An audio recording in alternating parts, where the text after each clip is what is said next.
ప్రభు నామానికి మహిమ కలుగును గాక. షిలోహు స్థానిక సంఘ పెద్దలు అందరికీ, బ్రదర్ రంగారావు గారు, బ్రదర్ సతీష్ గారు, ఇంకా పరిచర్యలో సహాయపడే వారందరికీ సహోదరి నేను ఏకీభించి కృతజ్ఞతలు, ప్రేమ వందనాలు తెలియజేస్తున్నాం. ఇది చివరి కూడిక కాదు, రేపు రాత్రి చివరి కూడిక టైం టేబుల్ ప్రకారం, అంతే కదా? ఓకే. కనుక స్థానిక సంఘ ప్రియులు అన్ని కూడికలకు హాజరై క్షేమం పొందాలని నేను కూడా జ్ఞాపకం చేస్తున్నాను. వరుసగా అనేక స్థలాల్లో పరిచర్య ప్రయాణాలు, ఈ బాధ్యతలను బట్టి మేము రేపు ప్రభు దినం సంఘాల్లో ఉండడానికి వెళ్ళవలసి వస్తున్నది. సోమ మంగళవారాలు ఎమ్మిగనూరులో ఎబెనెజర్ ఉండే స్థలంలో ఫ్యామిలీ కాన్ఫరెన్స్ ఉన్నది. ప్రార్థనలో జ్ఞాపకం చేయాలని మనం చేస్తున్నాం. అక్టోబర్ నెల చివరి దినాల్లో ఉన్నాం. ఇక నవంబర్, డిసెంబర్ 2 నెలలు ఈ సంవత్సరంలో ఉండగా ఆయా స్థలాల్లో చేయవలసిన పరిచర్య కొరకు మేమే కాదు, వాడబడే దేవుని దాసురాండ్రు అందరి కొరకు కూడా మనము ప్రార్థన చేయబద్ధులమై ఉన్నాం. నరసరావుపేటలో మన ప్రియులు దేవానంద్ గారు, సుభాషిణి సిస్టర్, వారి కుటుంబం, వారు చాలా సంవత్సరాలుగా మాకు తెలిసిన వారు. వారి అన్నగారు శ్యాంబాబు గారితో పాటు ఇక్కడ ఉండగానే శ్యాంబాబు గారు మాకు తెలుసు, షిలోహులో ఉండగానే జార్జ్ గారు ఉన్న దినాల నుండి.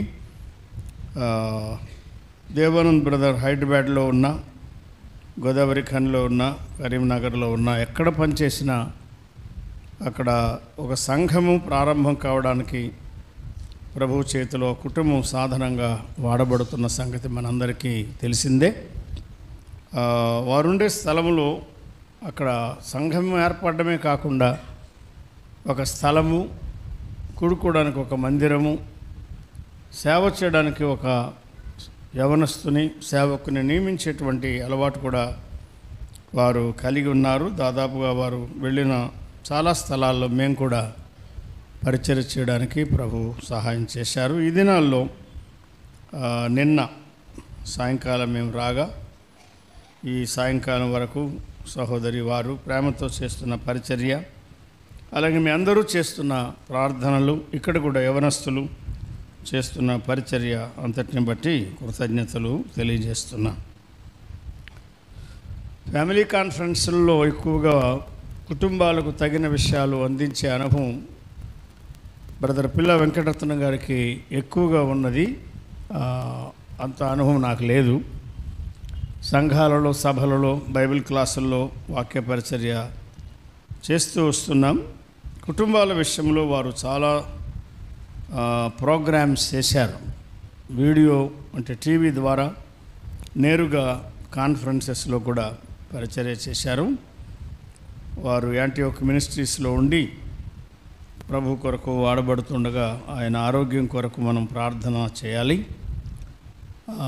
నిన్న మేము కలుసుకుంటాం అనుకున్నాం, నేను రావడం ఆలస్యమైంది కనుక వారు అక్కడ తాడేపల్లిగూడెంలో అందుకోవాలని వెళ్ళిపోయారు. ఒక్కొక్కరు వెళ్ళిపోతూ ఉంటే ఏకాబోధు అన్నట్టుగా ఉంటుంది కొన్నిసార్లు. గ్లోరీ గాన్, మహిమ వెళ్ళిపోయినట్టుగా, ప్రభావం వెళ్ళిపోయినట్టుగా ఉంటుంది. మరి ఎబెనెజర్ పవిత్రను కూడా చిన్న వయసులో ఉన్న వరము కలిగి, అనుభవం కలిగి వాడబడుతుండగా, ఒక బైబిల్ స్కూల్ లేక క్లాస్ కూడా వారు జరిగిస్తుండగా ప్రభు ఈ దినాల్లో వారు కూడా కొరత లేకుండా ప్రారంభం నుండి ఉండి పరిచర్య చేయడానికి ప్రభు సహాయం చేశారు. ఆయనకి వోకల్ కార్డ్స్ సంబంధంగా కొంత ఇబ్బంది ఉన్నట్టుగా నాకు చెప్పాడు. దాని కొరకు కూడా మనం ప్రార్థన చేద్దాం. బ్రదర్ శామ్యుల్ గారు దగ్గరలోనే ఉంటారు. అయినా మాకన్నా ఎక్కువగా నరసరావుపేట చుట్టుపక్కల సంఘాలకు వాక్య సహాయము, సలహాలు, ప్రార్థన సహాయం చేస్తున్నారు. వారిని బట్టి సంతోషిస్తూ ప్రభుకు స్తోత్రములు చెల్లిస్తున్నాం. ఈ సాయంకాలం రాజులు 2వ గ్రంథానికి రండి. 20వ అధ్యాయములో ఈ ఫ్యామిలీ కాన్ఫరెన్స్ కొరకు ఎన్నుకున్న వచనాన్ని ముందుగా మనం చదువుకుందాం. రాజులు 2వ గ్రంథం 20వ అధ్యాయం 1వ వచనం. ఆ దినములలో హిజ్కియాకు మరణకరమైన రోగము కలుగగా ఆమోజు కుమారుడును ప్రవక్తయునైన యెషయా అతని యొద్దకు వచ్చి, నీవు మరణమవుచున్నావు, బ్రతుకవు గనుక నీవు నీ ఇల్లు చక్కబెట్టుకొనుమని యెహోవా సెలవిచ్చుచున్నాడు. అదే అధ్యాయములో మరి 2 వచనాలు కూడా చదువుకుందాం. 14, 15 వచనాలు. 14 పిమ్మట ప్రవక్త అయిన యెషయా రాజైన హిజ్కియా యొద్దకు వచ్చి, ఆ మనుషులు ఏమనిరి, నీ యొద్దకు ఎక్కడ నుండి వచ్చిరి అని అడుగగా, హిజ్కియా, బబులోను అను దూరదేశము నుండి వారు వచ్చి ఉన్నారు అని చెప్పాను.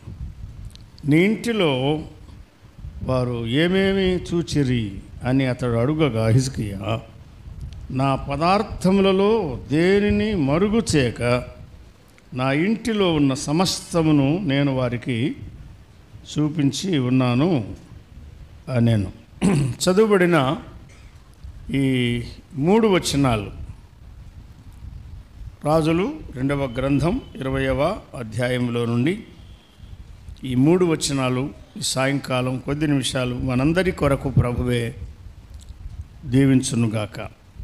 పల్నాడు ప్రాంతంలో ఉన్న సంఘాలను బట్టి ప్రభువును ఘనపరుస్తూ సేవకుల కొరకు, సంఘాల కొరకు ప్రార్థిస్తున్నాము. మీలో చాలామంది మాకు తెలిసిన వారే.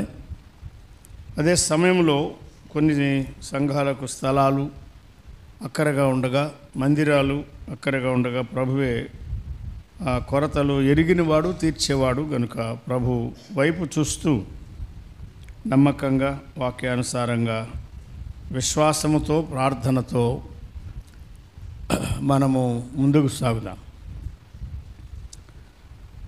ప్రభునందు ప్రియమైన సహోదరి సహోదరులారా, నీవు నీ ఇల్లు చక్కబెట్టుకో,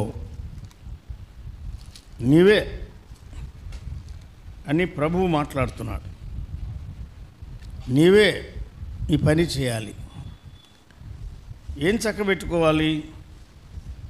నీ ఇల్లు, వేరే వారి ఇల్లు కాదు, నీ ఇల్లు, నీవు నీ ఇల్లు చక్కబెట్టుకొనుము అని ప్రభువు సెలవిస్తున్నాడు అన్నాడు. ఇది యూదా రాజు అయిన హిజ్కియాకు ప్రవక్త అయిన యెషయా ద్వారా పరలోకపు దేవుడు యెహోవా పంపించిన వర్తమానం. ఇది చాలా గంభీరమైన వర్తమానం.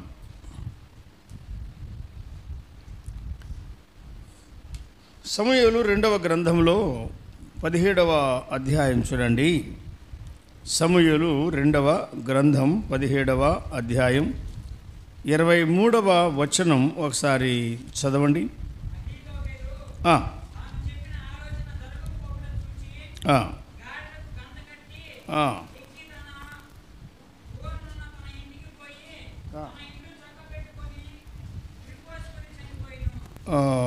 ఈ వచనంలో ఒకడు ఇల్లు చక్కబెట్టుకున్నాడు అని వ్రాయబడింది. అహీతోపెలు తన ఇల్లు చక్కబెట్టుకొని వెళ్ళిపోయాడు. ఈ వచనములో చక్కబెట్టుకొనుట అనే మాటకును రాజుల గ్రంథం 20వ అధ్యాయం 1వ వచనములో నీ ఇల్లు చక్కబెట్టుకో అనే మాటకు చాలా తేడా ఉంది. ఆలోచించారా? ఈ అహీతోపెలు ఎవరు? దావీదు దినాల్లో ఉన్నవాడే, అబ్షాలోము దినాల్లో ఉన్నవాడే. దుష్టుల ఆలోచన చొప్పున నడువక అని మొదటి కీర్తన ప్రారంభంలో మనం చదువుతున్నాం. ఆ మాట ఇతరుని ఉద్దేశించి వ్రాయబడింది. ముఖ్యంగా ఆ దుష్టుడు అహీతోపెలు, అతని ఆలోచన ప్రకారం చేయకూడదు, అటువంటి వాడు ధన్యుడు అని చెప్తున్నాడు. దావీదు భక్తి గలవాడుగా ఉన్నాడు, యోగ్యుడుగా ఉన్నాడు, యథార్థపరుడుగా ఉన్నాడు, ప్రార్థనాపరుడుగా ఉన్నాడు, ఆరాధికుడుగా ఉన్నాడు, మంచి గాయకుడుగా, మంచి నాయకుడుగా, మంచి యుద్ధవీరుడుగా, జయజీవితము జీవించేవాడుగా ఉన్నాడు, ధైర్యవంతుడుగా ఉన్నాడు, మహాబలాఢ్యుడు అని సాక్ష్యం పొందినవాడు, గొల్యాతును ఓడించినవాడు, ప్రభు కృపచేత ప్రభువును ఎరిగినవాడు కనుక యుద్ధము యెహోవాదే అన్నాడు. యుద్ధము దావీదుదే అనలేదు, యుద్ధము యెహోవాదే అన్నాడు. యుద్ధము యెహోవాదే, రక్షణ యెహోవాదే, రాజ్యము యెహోవాదే. ఈ మూడు మాటలు దేవుని గ్రంథంలో ఉన్న మాటలు. వాటిని ధ్యానం చేస్తే మీరు ఒక మంచి వర్తమానం సంఘాలకు అందించడానికి వీలుగా ఉంటుంది. He fights all our battles. మన జీవితంలో పోరాటాలు ఎన్ని వచ్చినా మన పక్షముగా యుద్ధము చేసే యుద్ధశూరుడు మనకున్నాడు. ఆయన బల శౌర్యములు గలవాడు, యుద్ధశూరుడు, మహిమగల రాజు. యుద్ధము యెహోవాదే, రక్షణ యెహోవాదే అన్నాడు. ఎందుకు అన్నాడంటే రక్షణ ఏ మనుషుని ద్వారా కలిగేది కాదు. ఆకాశము క్రింద మనుషుల్లో ఇయ్యబడిన ఏ నామమున మనము రక్షణ పొందలే, మరి ఎవ్వని వలనను రక్షణ కలుగదు. ఈ నామముననే మనం రక్షణ పొందాలి. పేతురు చాలా ధైర్యంగా చెప్పాడు. ఉదయం మనం జ్ఞాపకం చేసుకున్నాం కదా, ఒక చిన్న పనికత్తె ఎదుట భయపడినవాడు, ధైర్యము లేనివాడు, బొంకినవాడు, ప్రభువును ఎరుగను అన్నవాడు ధైర్యంగా 70 మంది ఉన్నా, ఆ పట్టణపు అధికారులు ఎంతమంది ఉన్నా, ప్రజలు ఉన్నా, వ్యతిరేకించేవారు ఎంతమంది ఉన్నా, ప్రజలున్నారు, ప్రధాన యాజకులు ఉన్నారు, అధికారులు ఉన్నారు, సన్నిధిన సభ్యులు ఉన్నారు, సువార్తకు వ్యతిరేకులు, సంఘానికి వ్యతిరేకులు ఉన్నారు. వారి ఎదుట ఆయన ధైర్యంగా చెప్పాడు.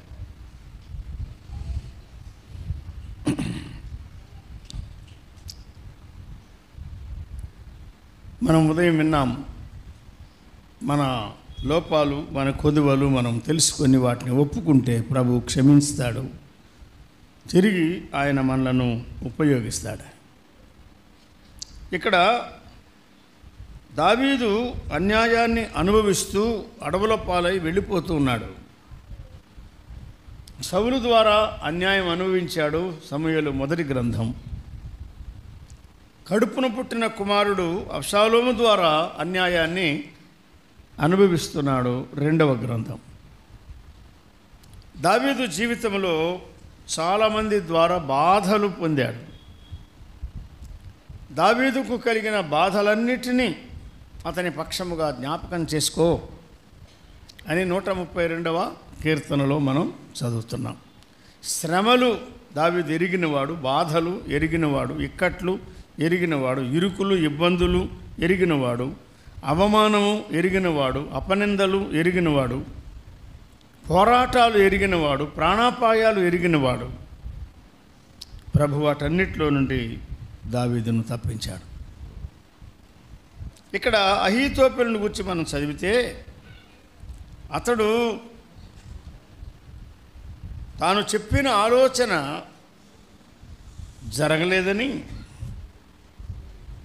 తాను చెప్పిన ఆలోచన జరగకపోవుట చూచి అని రాశారు. గాడిదకు గంత కట్టాడు, ఎక్కి తన ఊరిలో ఉన్న తన ఇంటికి పోయాడు. తన ఇల్లు చక్కబెట్టుకొని ఉరి పోసుకొని చనిపోయాడు. అతని తండ్రి చనిపోయాడు. ఆ సమాధి యందు వీరు ఇతనిని పాతిపెట్టారన్న.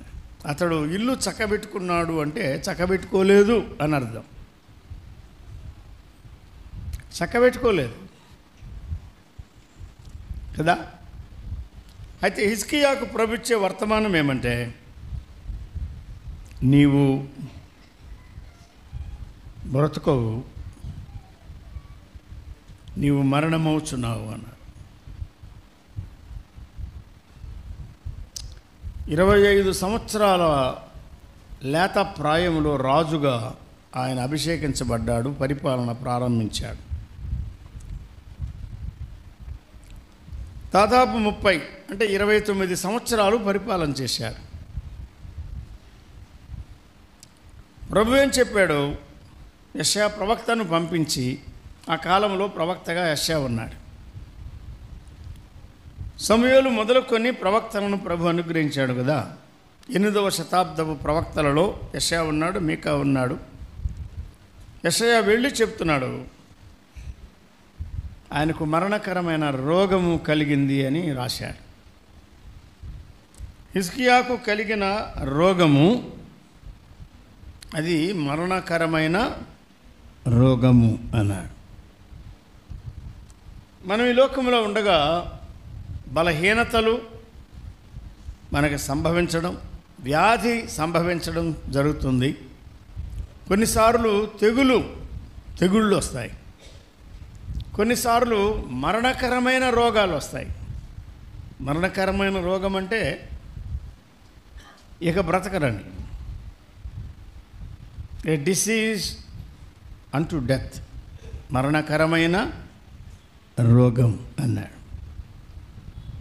ఉదాహరణకు మనకు తెలుసు, ఒకవేళ ఎవరైనా ఇటువంటి బలహీనత వ్యాధి చేత బాధపడుతుంటే మిమ్మను తప్పుపట్టాలని లేక కించపరచాలని మా ఉద్దేశం కాదు. జ్వరం రావచ్చు పోవచ్చు, నొప్పులు రావచ్చు పోవచ్చు, ఇలా ఎన్నో ఉంటాయి. కానీ కొరుకుడు పుండు క్యాన్సర్ వచ్చిందంటే, క్యాన్సర్ అంటే క్యాన్సల్ అనే అర్థం చెప్తారు. బాగున్నట్టే ఉండి వెళ్ళిపోతూ ఉంటారు చాలామంది. కడపలో మేము చూసాం కళ్ళారా. ఎంత ట్రీట్మెంట్ ఇచ్చినా, ఎంత జాగ్రత్తలు తీసుకున్నా మెరుగుపడినట్టుగానే కనబడుతూ కూడా దాటిపోతారు. హిజ్కియాకు కలిగిన రోగం ఏదో మనకి తేటగా తెలియదు, కానీ ఒక పుండు అని చెప్పాడు, మరణకరమైన రోగము అని చెప్పాడు. 7వ వచనంలో అంజూర పండ్ల ముద్ద తెప్పించమన్నారు. వారు తెచ్చి ఆ కురుపు మీద వేసిన తరువాత అది బాగుపడెను అన్నాడు. అంజూరపు పండ్ల ముద్ద తెచ్చి కురుపు మీద వేశారు, అతడు బాగుపడెను అన్నాడు. కొన్ని వ్యాధులకు ఒలీవ నూనె, కొన్ని వ్యాధులకు అంజూర పండ్ల ముద్ద, ఇటువంటి తరుణోపాయాలు ఉన్నాయి. బాంబ్స్ అంటారు. గుగ్గిలం, గిలాదులో గుగ్గిలము లేదా, వైద్యుడు లేడా, నా జనులు ఎందుకు స్వస్థత పొందకపోవచ్చున్నారు అని ప్రభు మాట్లాడుతున్నాడు. మీలో ఎవరిని అధైర్యపరచాలని నా ఉద్దేశం కాదు. మీరు దయచేసి అట్లా అపార్థం చేసుకోవద్దు. కానీ ఈ లోకానికి ప్రభువు ఎవరిని పంపినా, పురుషులను కానీ స్త్రీలను కానీ, అంటే మగబిడ్డలను కానీ ఆడబిడ్డలను కానీ, పంపేవాడు పొరపాటు చేయడు. పంపకముందే ఎప్పుడు ఎవరిని పంపాలో, ఏ కుటుంబములో పుట్టించాలో, ఏ గ్రామములో లేక ఏ పట్టణములో, ఏ నగరములో పుట్టించాలో, ఏ సంవత్సరం, ఏ నెల, ఏ రోజు, ఏ గడియకు పుట్టించాలో అంతా ఆయన ప్లాన్లో ఉంటుంది. బైబిల్ చెప్పేది ఏమంటే, అవయవాలు ఏర్పడుతూ ఉండగానే తల్లి గర్భములో, అంటే 9 నెలలు కాకముందే ఆ ఫీటస్ పిండము గర్భములో పిండముగా ఉండగానే ఆయుష్కాలము నియమింపబడుతుంది అని చెప్పాను.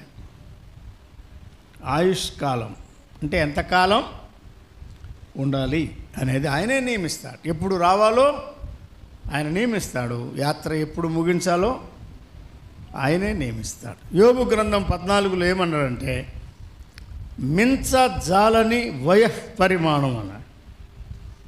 చాలా తేటగా అర్థమవుతుంది కదా. మించజాలని వయఃపరిమాణం అంటే అర్థం ఏమిటి? ప్రభువు నియమించిన ఆ వయఃపరిమాణం ఇంకా కొంచెం పెంచండి, ఇంకా కొంచెం పెంచండి, ఇంకా కొంచెం పెంచండి అంటే అది పెరగదు. మన కవులు నీవే పొడిగించిన ఆయుష్కాలం అని రాశారు, మనం పాడుకుంటున్నాం. కానీ మీరు ఎంతమంది నమ్మినా నేను నమ్మను. ఆయుష్కాలం ఆయన పొడిగించాడు, మనం అనుకుంటాం అంతే. పొడిగించాడు అంటే మన అర్థం ఏంటంటే ఆయన నియమించిన ఆయుష్కాలంలో నిన్నటితో ముగించకుండా ఈరోజు కూడా ఇచ్చాడు అని, అంతే. అంతవరకే మన అర్థం. పొడిగించడం.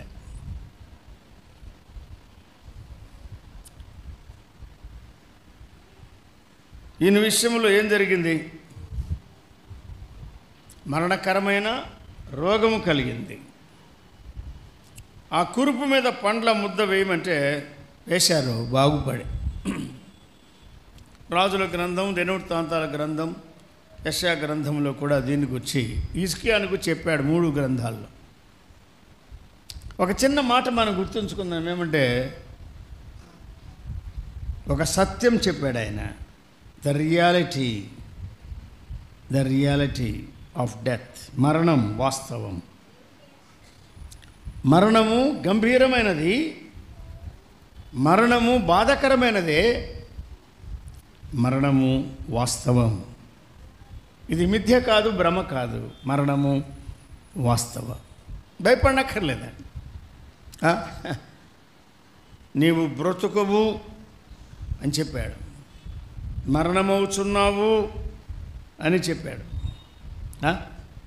మరి ఇప్పుడు మనం ఉన్నాం, మనకు కొన్ని ప్లాన్స్ ఉన్నాయి. ఈ నవంబర్లో, ఈ డిసెంబర్లో ఏదో చేయాలి, కొత్త క్యాలెండర్ రావాలి, డిసెంబర్ 31 రావాలి, జనవరి 1 రావాలి, మళ్ళీ జనవరిలో 12 నెలలు, అట్లా ఇట్లా ఎన్నో కార్యక్రమాలని మనం అనుకుంటూ ఉన్నాం. ఒకవేళ ప్రభువు నీవు మరణమవుచున్నావు, నీవు బ్రతుకవు అంటే ఎంత శ్రద్ధతో, ఎంత జాగ్రత్తతో మనం జీవిస్తాము. ఒకసారి ఆలోచించండి. నాకేం డోకా లేదయ్యా, ఇంకా 20 సంవత్సరాలు ఉంటాను అనుకుంటే అది వేరు. ప్రభువు హిజ్కియాకేం చెప్తున్నాడు? నీవు మరణమవుచున్నావు, నీవు బ్రతుకవు, కనుక నీవు నీ ఇల్లు చక్కబెట్టుకో అన్నాడు. నీ ఇల్లు చక్కబెట్టుకో అంటే అర్థం ఏంటి? నీ బెడ్రూమ్ చక్కబెట్టుకో, నీ డైనింగ్ రూమ్ చక్కబెట్టుకో, నీ డ్రాయింగ్ రూమ్ చక్కబెట్టుకో, నీవు ఈ కాంపౌండ్ వాల్ లోపల అన్నీ చక్కబెట్టుకో, గార్డెన్ చక్కబెట్టుకో, కిచెన్ చక్కబెట్టుకో, వాష్రూమ్స్ చక్కబెట్టుకో. ఒకవేళ కింద పైన ఉంటే కింది భాగం, ground floor, first floor, second floor, అంతస్తులన్నీ, గదులన్నీ చక్కబెట్టుకో. బట్టల చక్కబెట్టుకో, వస్తువుల చక్కబెట్టుకో, కారుల, వాహనాల, రథాల, గుర్రాల చక్కబెట్టుకో అని కాదు. Settle down. నీ ఇల్లు చక్కబెట్టుకో, నీ ఇల్లు చక్కబెట్టుకో. నా ఇల్లు నేను, నీ ఇల్లు నీవు చక్కబెట్టుకోవాలి. ఒకరిల్లు మరొకరు చక్కబెట్టలేరు కదా. అప్పుడప్పుడు మేము అవసరాన్ని బట్టి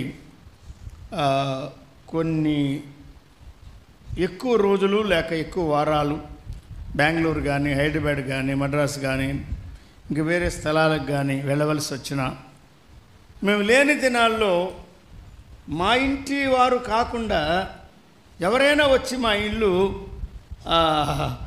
చక్కబెట్టినట్లయితే సాధారణంగా మిస్ప్లేస్ చేస్తారు కదా. పుస్తకాలు ఉండేటువంటి షెల్ఫ్ కానీ, ఇంకా ఏది కానీ, అదేది ఇదేది ఎక్కడుందంటే తెలీదు, వారికి తెలీదు. ఒకవేళ అవన్నీ తీసినా, మేము లేనప్పుడు తీసినా, మళ్ళీ పెట్టేటప్పుడు తీసినట్టు పెట్టలేరు కదా. పైగా నాకు ఎన్నో కాగితాలు ఉంటాయి. నేనేం వ్యాపారం చేయను, కానీ నాకు కాగితాలు ఉంటాయి. మా సంఘ పెద్దలు జార్జ్ గారు ఆయనకు చెప్తా ఉంటాయా, ఈ కాగితాలని నాకు ఇవ్వద్దు, నేను మళ్ళీ అడిగితే ఇవ్వలేను, నాకు ఏబిఎస్ సంబంధం ఉన్నాయి, అసెంబ్లీ మీద సంబంధం ఉన్నాయి, సేవకుల గురించి ఉంది, సంఘాలు, పిలుపులు, మందిరాలు, ఎన్నో విషయాలు ఉంటాయి, ప్రార్థించే అంశాలు ఉంటాయి, కనుక మీ దగ్గరే ఉంచండి. లేదు బ్రదర్, ఇది ఓన్లీ జిరాక్స్, మీరు ఉంచండి అంటారు. నా దగ్గర ఉంది, మీరు ఉంచండి అంటాడు ఆయన. ఎప్పుడన్నా అడిగితే ఇవ్వాలంటే కష్టమే. మీటింగ్లు జరిగితే ఈ రోజులు ఇలా జరిగింది అనేవన్నీ లెక్కలు, ఆ కాపీ కూడా ఇస్తూ ఉంటారు. నేను పైసలు జోలికి పోను, అక్కడికి వెళ్ళను. మా సంఘ పరిచారకులు, పెద్దలు కూడా మాకు పోయిన సంవత్సరం ఇద్దరు వెళ్ళిపోయారు. ఇక ఇద్దరిలో ఒక్కరే పనిచేసేది. దాంతోపాటు యవనస్తులు, పరిచారకులు సహకారులుగా ఉండి అన్ని విషయాలు చేస్తారు. ఒక ఆయన ఉన్నారు కానీ వయసును బట్టి చేయలేరు.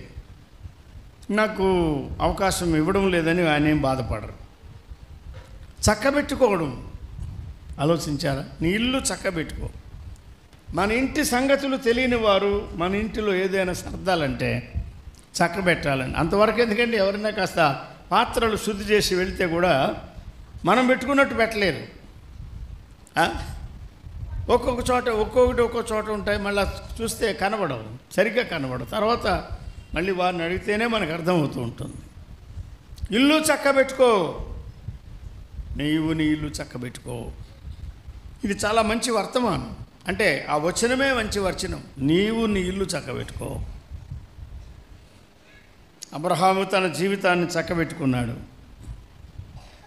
ఇస్సాకు తన జీవితాన్ని చక్కబెట్టుకున్నాడు, ఇంటిని చక్కబెట్టుకున్నాడు. యాకోబు కూడా ఆదికాండం 35 ప్రకారం తన ఇంటిని బేతేలుకు వెళ్ళకముందు ఏం చేశాడు?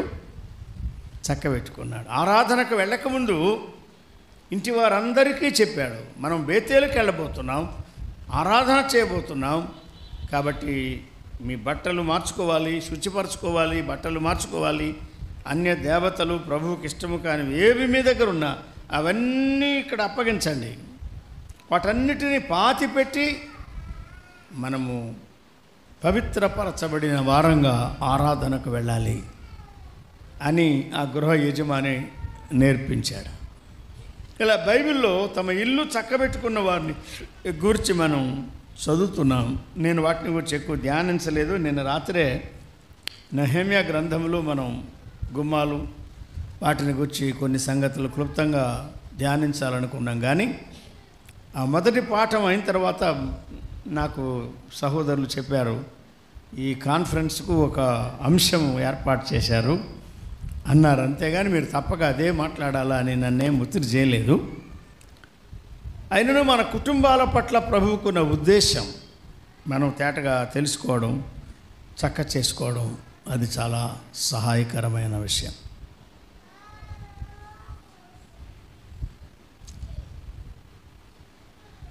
నీవు నీ ఇల్లు చక్కబెట్టుకో. హిజ్కియా ఆ మాట విన్నాడు. వెంటనే ఆ పడక మీద పండుకున్నవాడు అలాగే ఉండి తన ముఖము గోడ తట్టు తిప్పుకొని ప్రార్థన ప్రారంభించాడు. యెహోవా, యథార్థ హృదయుడనై సత్యముతో నీ సన్నిధిని నేను ఎట్లు నడుచుకుంటునో నీకు తెలుసు. నీ దృష్టికి అనుకూలముగా సమస్తము నేనెట్లు జరిగించుతునో కృపతో జ్ఞాపకము చేసుకునమని కన్నీళ్లు విడుచుచు ఆయన ప్రార్థన చేశాడు.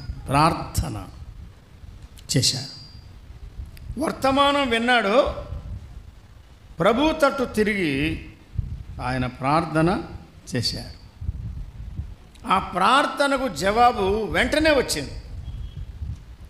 నడిమి శాల నుండి అతడు యెషయా అవతలకు వెళ్ళక మునిపే యెహోవా వాక్కు అతనికి ప్రత్యక్షమై ఎలాగూ సెలవిచ్చాను. 5వ వచనంలో అన్నాడు, నీవు కన్నీళ్లు విడుచుట చూచాను, నీ ప్రార్థన నేను అంగీకరించాను, నేను నిన్ను బాగు. ఏ వైద్యులు కాదు, ఏ మందులు కాదు, ఏ ఆసుపత్రులు కాదు, ఏ జాగ్రత్తలు కాదు, నేను నిన్ను బాగు చేసేదను. అయ్యా అమ్మ, మన జీవితాల్లో ఎటువంటి బలహీనతలు మనకు సంభవించినా మనము అవసరమైన చికిత్స పొందడం, సంప్రదించడం, సలహాలు తీసుకోవడం, జాగ్రత్తలు తీసుకోవడం మంచిదే, అవసరమే. కానీ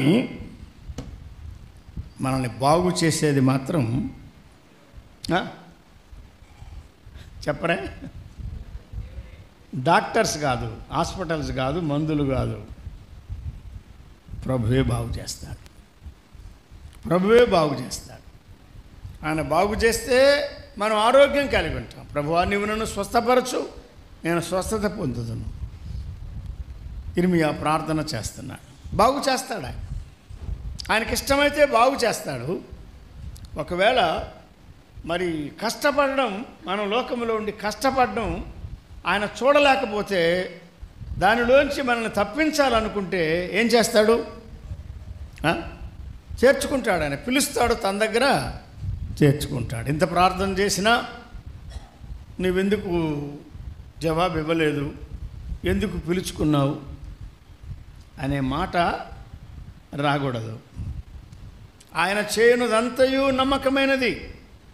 మనకు అర్థం కాకపోయినా మన మేలు కొరకే ఆయన సమస్తాన్ని జరిగిస్తాడు.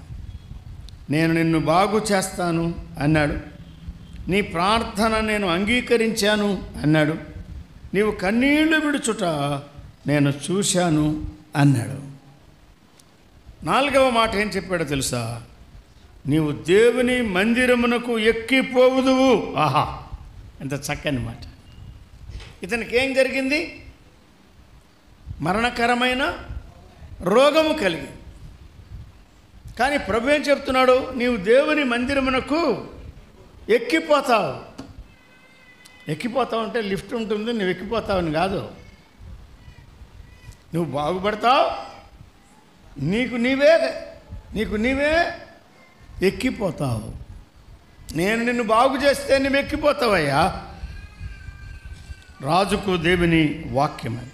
తర్వాత అన్నాడు, నీవు చేసిన ప్రార్థన నేను అంగీకరించాను. 15 సంవత్సరముల ఆయుష్యము నేనే నీకు ఇస్తాను అని చెప్పాడు. బైబిల్ చరిత్రలో మనకు తెలిసినంత వరకు నియమించబడిన ఆయుష్కాలము కాక ప్రార్థన చేయగా ప్రభు కనికరించి 15 సంవత్సరాల ఆయుష్కాలం ఒక్కరికి ఇచ్చాడు. ఎవరికి? హిజ్కియాకి ఇచ్చాడు. కాబట్టి 58 సంవత్సరాలకి రిటైర్ అయ్యే వాళ్ళని 60 అన్నారు. 60 కూడా కాదు, 62 అన్నారు. వీళ్ళ పెంచుకుంటూ పోతారు. గవర్నమెంట్ పెంచినట్టే ప్రభు కూడా పెంచుతాడు అనుకోవద్దు. ఎక్స్టెన్షన్ కొరకు అడగద్దు. అసలు ఎక్స్టెన్షన్ కొరకు అడగద్దు. నీవు నియమించిన సమయంలో నేను నీ దగ్గర చేరిపోవడానికి నన్ను సిద్ధపరచు. నా లెక్కనే చెప్పడానికి నన్ను సిద్ధపరచు. నేను ఎప్పుడు నిన్ను చూడాలి. నీవు సిద్ధపరచిన గడియలో నీ దగ్గరికి రావడానికి నన్ను సిద్ధపరచు. మా ఇంటి వారిని సిద్ధపరచు, మా స్థానిక సంఘాన్ని సిద్ధపరచు. నీ కృపను బట్టి నీవు నన్ను ఉపయోగిస్తూ ఉండగా ఎవరు మేలు పొందుతున్నారో వారిని కూడా సిద్ధపరచు. వారు చదివే వాక్యము అటువంటి పరిస్థితులు సంభవించినప్పుడు మెచ్చగలుగునట్లుగా, గ్రహించి నిన్ను స్తుతించగలుగునట్లుగా వారిని కూడా సిద్ధపరచు అనే ప్రార్థన చేయాలి. I don't seek any extension. నీవు నియమించిన గడియ, నీవు ఇంక 20 సంవత్సరాలు ఇస్తావా నీ ఇష్టం, 10 సంవత్సరాలు ఇస్తావా నీ ఇష్టం. నీవు నియమించిన గడియ అని దాని గురించి మనం సరైన అవగాహన కలిగి ఉందాం. ఇప్పుడు ఈ మాట మనం కొంచెం అర్థం చేసుకుందాం. ఏమంటే ఆ పైన అంటే హిజ్కియా ఈ ప్రార్థన చేయకముందు, ప్రభువు బాగు చేయకముందు, 15 సంవత్సరాల ఆయుష్కాలం ఆయనకు ఇవ్వక ముందు ఏమన్నాడు? నీవు మరణమవుతున్నావు, నీవు బ్రతుకవు, నీ ఇల్లు చక్కబెట్టుకోవు అన్న. నీ ఇల్లు చక్కబెట్టుకో అని చెప్పారు. మనం ఎక్కడికో వెళ్ళి ఎవరి దగ్గర పరిచర్య చేయడం ముఖ్యం కాదు, అది సహాయకరమే, అది ముఖ్యం కాదు. నా ఇల్లు నేను, నీ ఇల్లు నీవు చక్కబెట్టుకోవడం, అది చాలా ప్రాముఖ్యమైన సాధకం, అభ్యాసం. మన ఇంటిని మనం చక్కబెట్టుకోవాలి. సరే, 15వ వచనం మరోసారి చదవండి, లేక 14, 15 చదివే ముందే ఒకసారి చదివయ్యా.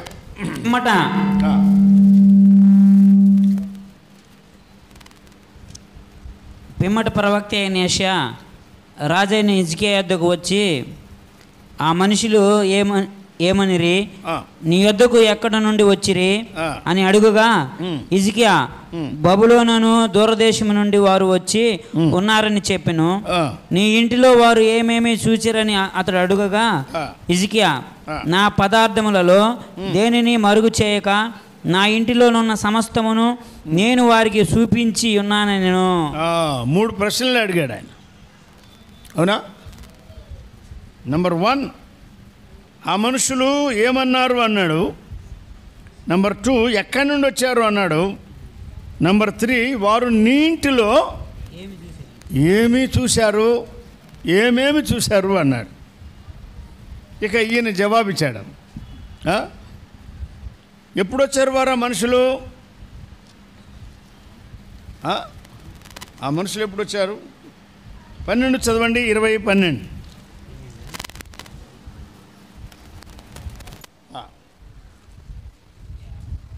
ఆ కాలమందు బబులోను రాజును బలదాను కుమారుడునైన యోహాను కుమారుడైన బెరోదక్ బలదాను హిజ్కియా రోగి ఉండిన సంగతి విని పత్రికలను కానుకను అతని యొద్దకు పంపగా, హిజ్కియా దూతలు వచ్చిన మాట విని వారిని లోపలికి రప్పించి ఆహ్వానించాడు, లోపలికి రప్పించాడు. తన నగరందేమి అతడు బాగుపడ్డాడు. విన్నారా? యెషయా గ్రంథంలో అన్నాడు, రోగి అయి అతడు ఆరోగ్యం పొందిన తరువాత అతడు రచించిన కీర్తన అని రాశాడు. అర్థమైందా? కాబట్టి రోగము కలిగిన మాట నిజమే. నువ్వు మరణమవుతున్నావు, బ్రతకవు, నీళ్ళు చక్కబెట్టుకొని ప్రభువు చెప్పిన మాట నిజమే. ఇతడు ప్రార్థన చేసిన మాట నిజమే. ప్రభువు అతని కన్నీళ్లు చూచి ఆయన ప్రార్థన అంగీకరించి 15 సంవత్సరాల ఆయుష్యం ఆయనకి ఇచ్చిన సంగతి కూడా వాస్తవం. నువ్వు మందిరానికి ఎక్కిపోతావు అని చెప్పాడు. రాజుగారు రోగి అయి బాగుపడ్డాడు అని తెలుసుకొని బబులోను రాజు దూతలను పంపగా వారు వచ్చారు. ఇతడేం చేస్తున్నాడు? తన నగరునందేమి రాజ్యమందేమి కలిగిన సమస్త వస్తువులలో దేనిని మరుగు చేయక తన పదార్థములు గల కొట్టును చూపించాడు, వెండి బంగారములను చూపించాడు, గంధవర్గములను చూపించాడు, పరిమళ తైలమును చూపించాడు, ఆయుధశాలను కూడా చూపించాడు. ఎంత అవివేకి! తన పదార్థముల కొట్టు చూపించాడు, తన పదార్థములలో సమస్తము వారికి చూపించాడు. వారు ఎక్కడి నుండి వచ్చారు? బబులో నుంచి వచ్చారు. ఏమన్నారు? కానుకలు తెచ్చారు, బహుమతులు తెచ్చారు. మరి నీ ఇంటిలో వారు ఏమేమి చూశారు అంటే, ఈయన అంటాడు, ఇంట్లోదే కాదు, రాజ్యమంతటిలో ఉన్నదాన్ని, నగరులో ఉన్నదాన్ని, ఆ కొట్టులో ఈ కొట్టులో, ఆ కొట్టులో ఈ కొట్టులో, ఆ స్టోర్ హౌస్లో ఈ స్టోర్ హౌస్లో, ఆయుధశాల కూడా చూపించా, ఏది మరుగు చేయక అని చెప్పారండి. అంటే హిజ్కియాకు ఏది చూపించాలో ఏది చూపించకూడదో తెలియదండి. కొంతమంది ఏమనుకుంటారంటే, ఏమో ఏమనుకోవద్దు. కొత్తగా ఇల్లు కట్టుకున్నప్పుడు చూడండి బ్రదర్, చూడండి సిస్టర్ అంటారు. అప్పుడు ఏమి ఉండవు కనుక ఓకే. మరి ఆ తర్వాత ఎవరి ఇల్లు వారికి ఉన్నది ఎందుకు చూపించాలి? మరుగు చేయక సమస్తము చూపించాను అన్నాడు. విన్నారా? శత్రువుకు మనము చూపించకూడదు. బబులోను రాజు స్నేహితుడు కాదు, భక్తుడు కాదు, శత్రువు. ఇతడేం చేశాడు? ఏది మరుగు చేయకుండా మొత్తం చూపించాడు. మొత్తం చూపించాడు. ఎక్కడి నుంచి వచ్చారో చెప్పాడు, ఏమన్నారో చెప్పాడు, ఏం తెచ్చారో చెప్పాడు. నీ ఇంట్లో ఏమేమి చూశారు అంటే, ఇంటిలో అంటావేమిటయ్యా, రాజనగరులో మొత్తం నేనేది మరుగు చేయకుండా మొత్తం అంతా చూపించాను అన్నాడు. అప్పుడు యెషయా ఏమన్నాడు? ఒక్క వచనం చదివయ్యా, 17. వచ్చు దినములంటే రాబోయే దినాల్లో ఏమీ మరుగు చేయకుండా నువ్వు చూపించావు కనుక ఏది మిగలకుండా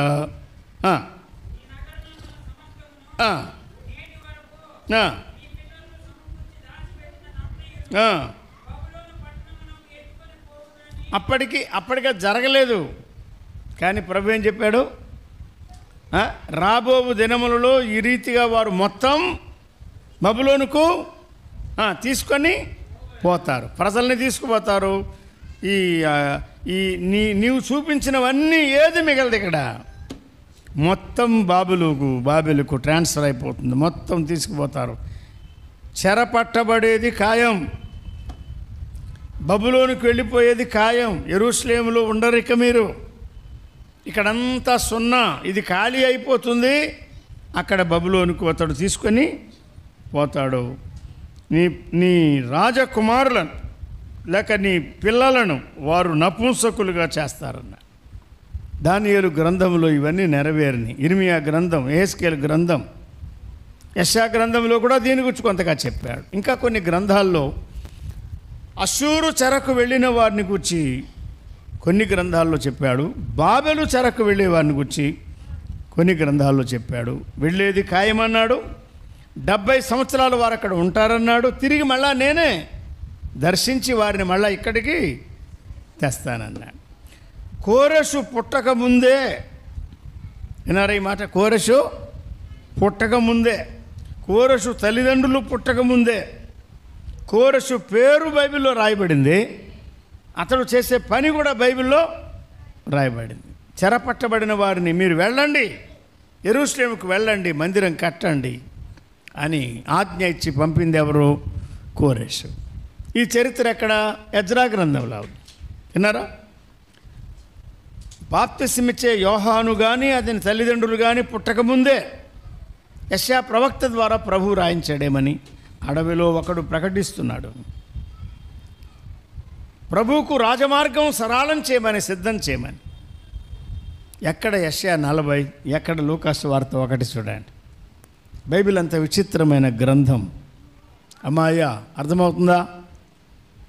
బైబిల్ను చదవండి, బైబిల్ను ప్రేమించండి, బైబిల్ను పాటించండి, బైబిల్ను ఎత్తి పట్టుకోండి, దాని కొరకు నిలబడండి. బైబిలు దేవుడు, మన దేవుడు, మన ప్రభువు, నమ్మదగిన వాడు, అబద్ధికుడు కాదు ఆయన. అబద్ధమాడనారని దేవుడు ఆయన. ఏది మిగలకుండా మొత్తం తీసుకుపోతారంటే ఈయనంటాడు, నా దినాల్లో సమాధానము సత్యము కలిగితే మేలే గదా అన్నాడు. మళ్ళా చూడండి, మేలే గదా అంట. అయ్యో ప్రభువా, ఇంత గొప్ప నష్టము నేను తెచ్చిపెట్టానా? అవివేకముగా ప్రవర్తించి అనవసరంగా చూపించి ఆ బాబెలు రాజుకు ఇవన్నీ ఎందుకు చూపించాలి? నేను ఏదో మర్యాదపూర్వకంగా బాగుపడ్డానని తెలుసుకుని వచ్చారు, చూస్తారు, పోతారు కదా. ఎందుకు చూపించాను అనే పశ్చాత్తాపం లేదు, గ్రహింపు లేదండి. అమ్మా, హిజ్కియా సంగతి పక్కన పెడదాం. అయ్యా, నీవు నేను ఏం చేస్తున్నాం? మన ఇంటిలో ఏమున్నది? మన ఇంటిలో ఏమున్నది? ఎవరైనా మన ఇంటికి వస్తే ఆ వచనం చూసి మీరు ధ్యానం చేయండి, నేను ముగిస్తాను. నీ ఇంటిలో వారు ఏమేమి చూచిరి అన్న. ఈ మధ్యనే పెళ్లి చేయాలని ఒక ఇంటి వారు, వారి బంధువులు కడపలోనే బంగారు కొని తెచ్చిపెట్టి ఇంట్లో పెట్టాడు. బంగారం తెచ్చుకుంటే ఎక్కడ పెట్టుకోవాలా? బ్యాంకులో పెట్టుకోవచ్చు కదా. ఇంట్లో పెట్టారు. పెళ్లి కొరకు సిద్ధపడాలి, అది చేయాలి, ఇది చేయాలని వారు ఇల్లు విడిచిపెట్టి వేరే చోటకి వెళ్ళిపోయారు. వచ్చేటప్పటికి బంగారం ఏమీ లేదండి. అజాగ్రత్త, అనాలోచన, పోగొట్టుకున్నారు. బంగారం పోగొట్టుకుంటే సంపాదించుకోవచ్చు. విశ్వాసులు బంగారం సంపాదించుకోవాలా అనే కోరిక సరైనది కాదండి. విన్నారా? పెళ్ళిళ్ళ దగ్గర కూడా ఎంత పెడతారు, ఇటువంటి మాటలు అసలు రాకూడదండి. కట్నాల ప్రసక్తి అసలు రాకూడదండి. పెళ్ళికి ఖర్చులుంటే మాట్లాడుకుని పంచుకోవడం అంతవరకే తప్ప, మా అబ్బాయిని చేసుకోవాలంటే ఏం చేస్తారు, మీ అమ్మాయిని చేసుకోవాలంటే, మా అమ్మాయిని చేసుకోవాలంటే మీరు ఏం చేస్తారు, ఏమి ఇస్తారు, ఇవి అస్సలు విశ్వాసుల మధ్య రాకూడదండి. మన ఇంట్లో ఎవరైనా వస్తే ఏం చూస్తారు మీరు చెప్పండి. ఇంకా నీ ఇంటిలో వారు ఏమేమి చూచిరి? భలే పూల మొక్కలు ఉన్నాయి బ్రదర్ మా ఇంట్లో. మన ఇంటికి ఎవరైనా వస్తే పూల మొక్కలు చూస్తారా? తప్పేం కాదులే. డైనింగ్ సెట్ చూస్తారా, సోఫా సెట్ చూస్తారా, ఫ్రిడ్జ్ చూస్తారా, టీవీ సెట్ చూస్తారా, ఇంకెన్ని సెట్లు ఉంటాయి? ఎన్నో రకాల సెట్లు చూస్తారు. నీ ఇంటికి వస్తే ప్రార్థన ఉంటుందా? నీ ఇంటికి వస్తే వాక్యం ఉంటుందా? నీ ఇంటికి వస్తే పాటలు ఉంటాయా? నీ ఇంటికి వస్తే ప్రేమ ఉంటుందా? నీ ఇంటికి వస్తే పరిచర్య ఉంటుందా? నీ ఇంటికి వస్తే పలకరింపు ఉంటుందా? నీ ఇంటికి వస్తే దీనత్వం ఉంటుందా? నీ ఇంటికి ఎవరైనా వస్తే ఏం చూస్తారు? ఏం చూస్తారు? ప్రభు సన్నిధిలో కొన్నిసార్లు సిగ్గుపడవలసి వస్తుంది. ఎందుకంటే మనము అనుకున్నట్టు కొన్నిసార్లు మన గృహాలు ఉండడం లేదని. సాతానుడు ఏం చేస్తాడంటే, ఒక ఆయన అన్నాడు, సంఘ పెద్ద ఇంట్లో స్నానం చేస్తాడంట. మీరు కాదు బాబు, సంఘ పెద్ద ఇంట్లో స్నానం చేస్తాడంట. బోధకుడి ఇంట్లో భోజనం చేస్తాడంట. పాస్టర్ గారింట్లో పడకేస్తాడంట. వాక్యం అంతా పోయి ఇది ఒక్కటి మీరు గుర్తుపెట్టుకుంటారేమో. వద్దు వద్దు వద్దు. సాతానుకు మనం అంటే చాలా ఇష్టం. వాడి గురంతా మన మీదనే. సినిమా హాల్స్లో వాడు ఏం చూసుకోవాల్సిన పని లేదు, సూపర్వైజ్ చేయాల్సిన పని లేదు, అంతా వాడిదే. కళ్ళు దుకాణం, సారా దుకాణం, వైన్ షాపులు, ఇంకా ప్రపంచంలో ఈ మటకాలు, జోదాలు, ఇంకన్నీ వాడిదే. అంత వాడి సామ్రాజ్యం. వాడి గురంతా నా మీద, నీ మీదే. కనుక సాతానుకు చిక్కకుండా మనం జాగ్రత్త పడాలి. కుమారి, కుమారుడా, బిడ్డలారా, అన్నదమ్ములారా, అక్క చెల్లెళ్ళారా, అర్థం చేసుకుందాం.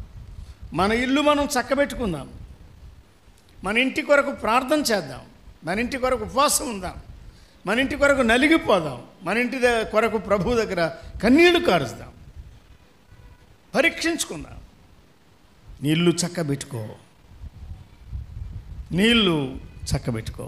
అహీతోపెల్లాగా కాదు. హిజ్కియా ఆలోచనలో పడ్డాడు, స్పందించాడు. ఆ మాట వినగానే ప్రార్థన చేస్తున్నాడు. ఇక మీరు తర్వాత చూడండి, రాజులు రెండవ గ్రంథం 18, 19, 20 అధ్యాయాలు, అలాగే వృత్తాంతాలు రెండవ గ్రంథం 29, 30, 31, 32, 7 అధ్యాయాల్లో సరిలేని వాటిని అతడు ఏం చేశాడో చక్క చేసుకున్నాడు. మూయబడిన మందిరం తలుపులు తెరిచాడు. స్తుతి గానం, ఆరాధన ప్రారంభించాడు. పస్కా పండుగ చక్కగా ఆచరించాడు. ముక్కలుగా చేయవలసిన విగ్రహాలు నరికివేశాడు, కొట్టివేశాడు. కాలువ త్రవ్వించాడు, కట్ట వేయించాడు. ఎన్నో విషయాలు అతడు బాగు చేసుకున్నాడు. తన రాజ్యాన్ని బాగు చేసుకున్నాడు. తన ప్రజలను బాగు చేసుకున్నాడు, దేవుని మందిరాన్ని బాగు చేశాడు. నీవు చక్కబెట్టుకో, నీవు నీ ఇల్లు చక్కబెట్టుకో. తలలు వంచండి, ప్రార్థన చేద్దాం. కృపగల మా ప్రియ ప్రభువా, నరసరావుపేటలో ఉన్న శిలోహు సంఘాన్ని బట్టి స్తోత్రములు. ఈ దాసులు చాలా కాలం పనిచేశారు, ప్రయాసపడ్డారు, ఖర్చు పెట్టారు, మాదిరి చూపించారు, సంఘాలు ఏర్పడ్డాయి. నరసరావుపేటలో సంఘాన్ని బలంగా మీరు వాడుకున్నారు. ఇక్కడ నుండి అనేక మంది వెళ్ళి అక్కడక్కడ పనిచేస్తున్నారు. దీవించండి మా ప్రభువా. ఎవరెవరు ఏ పరిస్థితిలో ఉన్నా మా వ్యక్తిగత జీవితాలు బాగు చేసుకోవడం, మా కుటుంబాలను బాగు చేసుకోవడం, స్థానిక సంఘాలను బాగు చేసుకోవడం, చక్క చేసుకోవడం మాకు నేర్పించాలి. బాప్తిస్మ కార్యక్రమాల్లో కానీ, రాత్రి కూడికలో కానీ, రేపు ఆరాధనలో, రేపు సాయంకాలం జరిగే చివరి కూడికలో మీ దాసులు బ్రదర్ శామ్యుల్ గారిని చక్కగా సిద్ధపరచి, బలపరచి, ఆత్మ స్వాతంత్రం ఇచ్చి వాడుకొని మహిమ పొందుదురని, అవసరాన్ని బట్టి మేము ప్రయాణాలు చేయవలసి ఉండగా ఏ యాక్సిడెంట్కి గురి కాకుండా మీరే కాపాడుదురని, వర్తమానం ఇచ్చి, తలంపులు ఇచ్చి, ఆరోగ్యం ఇచ్చి, క్షేమమిచ్చి, మీ మహిమ కొరకు ఇంకను ఉపయోగించుదురని. ఈ దసరా దినాల్లో ఎన్నో స్థలాల్లో జరిగిన సండే స్కూల్ పిల్లల కార్యక్రమాలు, యవనస్తుల మధ్య క్యాంప్స్, అలాగే బైబిల్ క్లాసెస్, సహోదరుల మధ్య జరిగిన